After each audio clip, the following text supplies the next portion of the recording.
The Lord be with you. and with your spirit. A reading from the Holy Gospel according to Matthew. Glory to you, O Lord.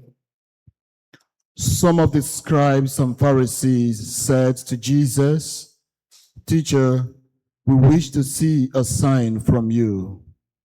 He said to them in reply, "An evil and unfaithful generation seeks a sign, but no sign will be given it, except the sign of Jonah the prophet. Just as Jonah was in the belly of the whale 3 days and 3 nights, so will the Son of Man be in the heart of the earth 3 days and 3 nights.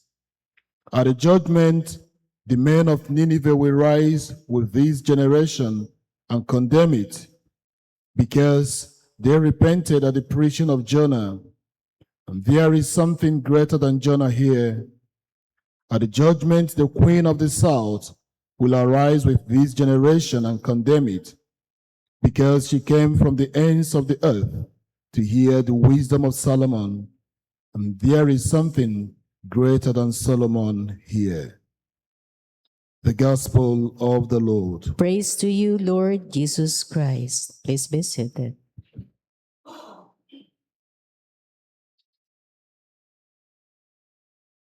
Praise be Jesus Christ. Now and forever. Magandang umaga mga kapatid. Pakibati nga ng good morning din ng ating mga kasama. Let's begin our week with a smile. And also to our online parishioners, thank you for praying with us this morning.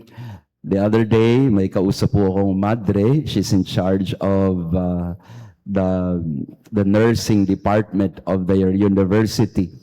So sabi niya, pag nire-ready daw nila yung mga magbo-board na mga nurse, talagang intense, no? Intense preparation for studies and of course together with prayer. So every night, rosary, my holy hour and all that. So sabi niya sa akin, talagang pagka nagtitake ng exam ang aming mga nurses, Father, they're all ready, both intellectually, academically, and spiritually. Pero minsan daw ay naiinis siya. Hindi naman naiinis, but parang natataka lang siya. Kasi pagka-araw daw ng exam, pagka-araw na ng pagsusulit ng mga nurses niya, lahat nakapulseras ng kanilang mga lucky charm. Sabi niya, tinaw Father, ni-ready na namin lahat yan, spiritually and all that, pero hindi nila mapigilan ng mga sarili nila. Kailangan meron daw silang suot na lucky charm, naman kung ano-anong mga pulseras. Tingnan niyo yung mga katabi niyo. Marami din dyan. Yung, sabi ni sister sa akin, ay nako Father, ang mga batang ito kulang pa sa tiwala. Okay nang naman yon na mga suot-suot, na mga kung ano-anong mga pulseras, pero kailangan talaga tiwala sa Panginoon, tiwala din sa sarili.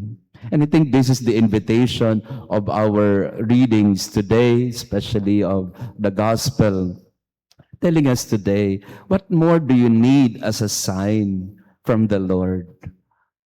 The scribes and Pharisees, they were still looking for a sign from Jesus. Patunayan mo nga, pakita mo nga sa... dami-dami niya nang ginawa eh. Dami niya nang pinagaling, ang dami niya nang mga himala na pinakita sa kanila, ang dami ng mga sermon na kanyang pinahayag. Pero kung talagang kulang ka sa tiwala, you will never be satisfied. You will always look for a proof, evidence, or even signs of God's providence or God's power. You always want to have a sign. But the greatest sign is with us already. And the Lord was telling them the sign of Jonah. As a reminder to you that in spite of your struggles and your suffering, kayo man ay malunod, kainin ng malaking isda, pero kayo pa rin ay bibigyan ng pag-asa ng buhay. So do not always look for a sign. Instead, entrust yourself, your life, your present, your future to the Lord. Ang pinakamainam na tanda ng ating buhay ay laging tumingin sa krus na nabibigay sa atin ng pag-asa. If God was able to take up the cross and offer Himself, He will do everything for us. What else do we want? Ano pa bang kailangan patunayan ng Diyos sa atin para magtiwala tayo na kaya Kanyang samahan hanggang sa dulo ng lahat? Ano bang patunay ang kailangan natin para makumbinsi tayo na kahit kailan hindi tayo iiwanan ng Panginoon? You have been told already, O man. Sabi ng ating unang pagbasa from the book of the prophet Micah, you have been told already, O man, what is good and what the Lord requires of you. Sinabihan na kayo, matagal na, kung ano dapat nating gawin. That you only do what is right, you love goodness, you walk humbly with your God. What else do you need? Yan, para tayo mga bata na kailangan laging paalalahanan ng Panginoon na I am with you. You have been told already on what to do. I have given you an example already of how far I can go for you. So what else do you need? And maybe this day, ngayong araw na ito, subukan natin na, oh Lord, sige, I'll not doubt you anymore. I surrender everything to you. I entrust my life to you, whatever it is. No? Kaya sa mga nagbo-board exam, marami po nagpapadasal after Mass. No? Father, bless niyo naman po yung aming lapis tsaka yung mga folder na mga mag-board exam. Pinapabless kay Father yung kanilang mga lapis para sa kanilang pang-board exam. Which is okay din naman. Okay naman din yon. Kasi nga, they feel that as you bless the materials for the exam, papasa sila. In one way or another, we have no argument with that. Pero again, at the end of the day, bottom line of everything is, don't doubt God's fidelity. Never doubt God's mercy.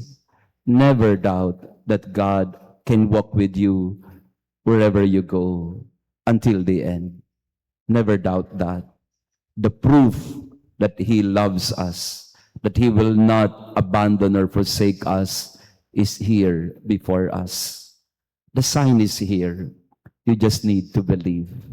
Magtiwala ka, ipaubaya ang lahat, at ang Diyos ang magbibigay sa iyo ng liwanag, ng lakas at pag-asa. Praise be Jesus Christ. now and forever. Let us pray.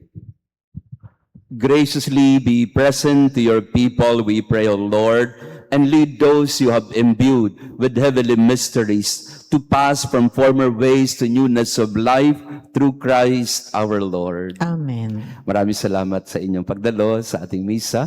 To our online parishioners, thank you for praying with us. As we start our week, mga kapatid, again, entrust everything to the Lord. The greatest sign that you can ever see in your life is God's faithfulness, the cross. Huwag na tayong hingi ng proof or evidence. Sa impeachment lang yan. No? Pero sa ating pananampalataya, always surrender everything to the Lord. He knows what is best.